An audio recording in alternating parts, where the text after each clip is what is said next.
விஜயின் கரியரில் மைல்கல்லாக அமைந்த படங்களை சொன்னால் அதில் முதன்மையாக இடம்பெறுவது பூவே உனக்காக. 1996 பிப்ரவரி 15ஆம் தேதி வெளியான இந்த திரைப்படம் அப்போது திரையரங்குகளில் மிகப்பெரிய வரவேற்பை பெற்றது.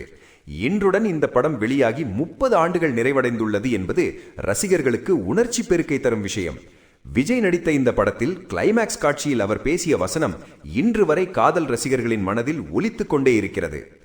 தோல்வி அடையறதுக்கு காதல்ன்றது ஒன்றும் பரீட்சை இல்லைங்க, அது ஒரு ஃபீலிங். அது ஒரு தடவை வந்துருச்சுன்னா மறுபடியும் மாத்திட்டு இருக்க முடியாது. அதோடு காதல் செடியில் பூக்கும் பூ மாதிரி, அது ஒரு முறை உதிர்ந்தால் அவ்வளவுதான், மறுபடியும் எடுத்து ஒட்ட வைக்க முடியாது. அது மாதிரிதான் என் காதலும் என்று தனது ஒரு தலை காதலை வெளிப்படுத்தும் அந்த உரை இன்றும் பலரின் மனதை உருக்கும் வசனமாகவே உள்ளது. 1996லேயே சுமார் 9.3 கோடி ரூபாய் வசூல் செய்த இந்த படம் அக்காலகட்டத்தில் மிகப்பெரிய வர்த்தக வெற்றியாக அமைந்தது.